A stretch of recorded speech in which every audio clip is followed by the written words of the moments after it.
we're going to start today with giving you some really good news, and that is that your nonverbals are fine. Now, it may seem kind of counterintuitive to a nonverbal communication expert, and what I am is what I'm called a movement pattern analyst. And so what I'm trained to do is to observe you and your subconscious behavior and how that actually links to your brain and your decision-making process. And neuroscience has been really helping us in this regard lately because they've been doing more and more studies on how the subconscious works, and there's actually a thing in your brain called your limbic brain, and that's connected to your emotions. And one of the things that they've discovered is that you gesture before you even speak. So the idea that we can kind of mind over matter or control our nonverbals is kind of a misnomer. Yes, you can plan everything out and plan to do things, but then you're going to look like a robot. So that's why I say that your nonverbals are already fine. Put yourself off the hook. And the other big information point is the bold thing in the middle of your hand out there that says that perception is in the eye of the beholder. So put it on them. It's their fault if they don't like you. Has nothing to do with you, right? Right?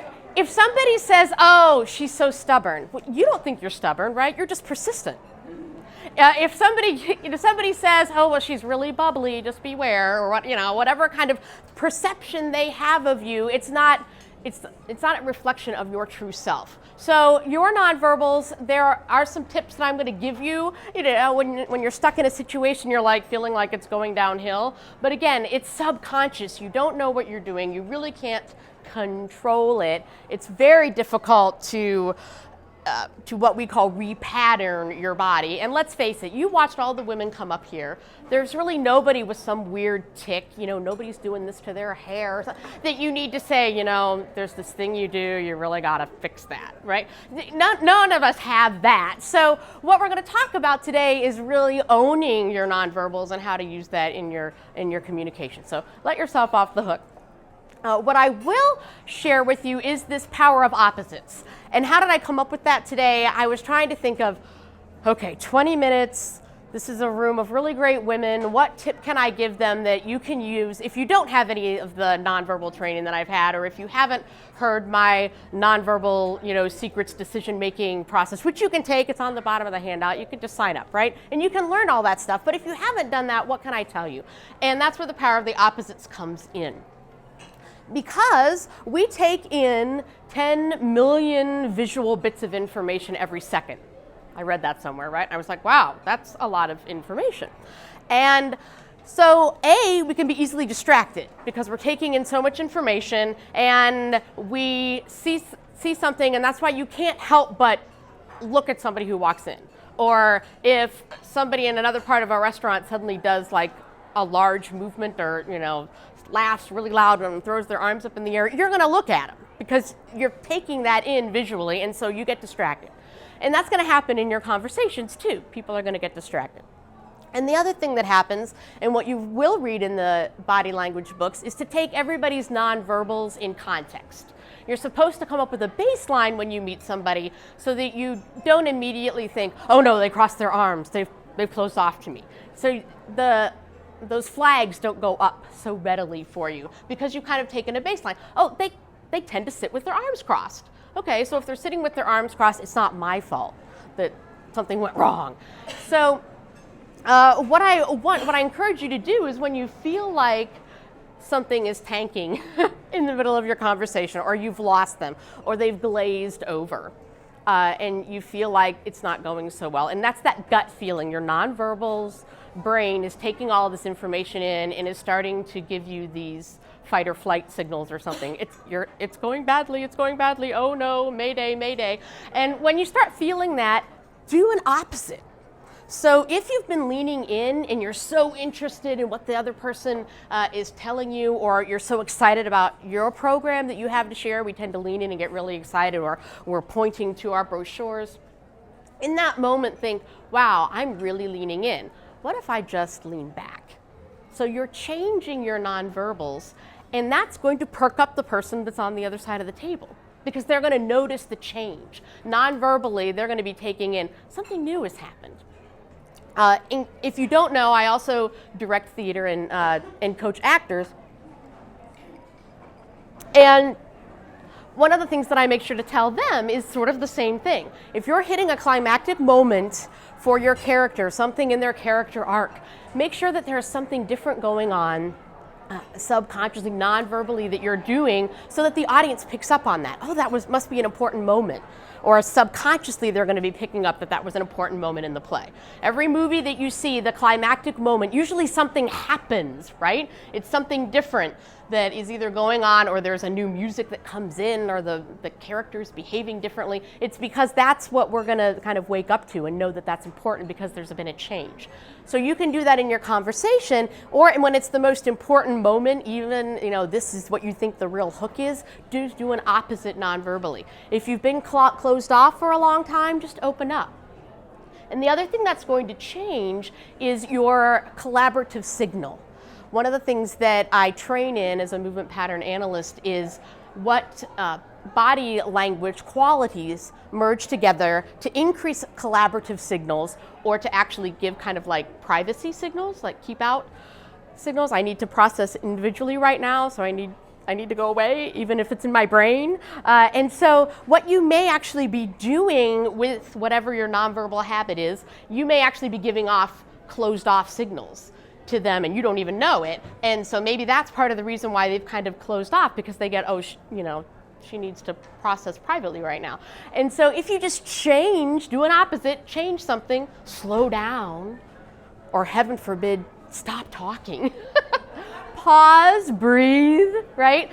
And if you do that, it's going to change something, and it's going to change that nonverbal. So you may actually start exhibiting collaborative signals. This is the difference between, the guy at the bar that's got all the cute girls around him, because he's like, hey, I'm easy, come over and talk to me. Right now I'm giving you nonverbal collaborative signals because I'm moving indirectly and I'm opening, okay? You don't know what that means, but that's the guy that's like, hey, come on over. Versus the guy over at the bar that's like, hey, hi, this is my, and they're like talking, and the ladies are like, I'm gonna go over to the guy that seems more calm over here, right? So you may be subconsciously doing things that you don't even realize. And if you work with me, I can tell you what those things are, but you could just do the opposite. And that's gonna change that signal to your brain too, of I really like this person, we should be collaborating, because your brain's gonna be taking on that opposite, which is what Amy Cuddy's study was all about, that I posted on the Facebook page. She had a very famous TED Talk that became, in 2012, I think it was even, and it became the power pose, and it became a thing in nonverbal circles. And she's I believe, a Harvard professor, and did a lot of research, realizing that all of the research prior to this had sort of been on the brain affecting the body and what that connection was. And she turned it around and said, well, what if our bodies change our brain? And it turned out that it was true. She did a study where people stood in an open position for 2 minutes, and then they went into a stressful situation like an interview or something like that, and they found that they actually raised the testosterone levels in their bodies and lowered the serotonin levels by taking on this open posture for 2 minutes. So she sort of suggests, if you need to, before an interview, go into like a bathroom stall and just open up. Or if you're waiting for an interview, have a newspaper that you're reading so that you're opening, rather than sitting waiting for the interview like this, curled in your seat, so that you have more confidence and you've raised these, the male alpha signals. What do? They sit large, right? They sit with their arms, stereotypically behind their head, or they take up a lot of space. And so for a long time, even women have been taught to do that. How many of you have heard that you should take up more space if you're in with men, right? You should sit a little bit broader and stuff like that. And so she says that that's true. I mean, it works if you do that. But I also thought, well, geez, if that doesn't feel good to you, like me, I feel like I should be wearing my underoos, if I'm saying, or I feel like if I'm in a thing and I feel like, wow, things aren't going so good, I wish I could get into that power pose. The minute I do it, they're going to be like, she's doing that power pose thing. And so, it became so popular that you can kind of be caught doing it. So I decided that everybody should have their own personal power pose. P cubed. Maybe it'll become a thing. I don't know. But my idea was that if we internalize a moment in our lives where we felt in the zone, or where we feel like we were confident and things were going so well with our business, or we were connecting so well with the person across the table, if we can remember that moment and physicalize it for ourselves, we can go back to that anytime we need it. And it sort of is, I guess, sort of an actor technique, a Stanislavskian sense memory idea. But it doesn't even have to be with your business. It could be a moment where you felt really great talking to your kids. I got through to my 13-year-old, woohoo, in those moments. Or maybe it's a place where you feel really, really great. Maybe you went on a retreat and there was this wonderful place that you had clarity and you got to sit and just be by yourself. And so what were those moments? So take a minute to think about that and see if you can remember even what your body was doing physically or what that sensation was. And then when you go home today, you can play around with what that posture might be, what that pose might look like.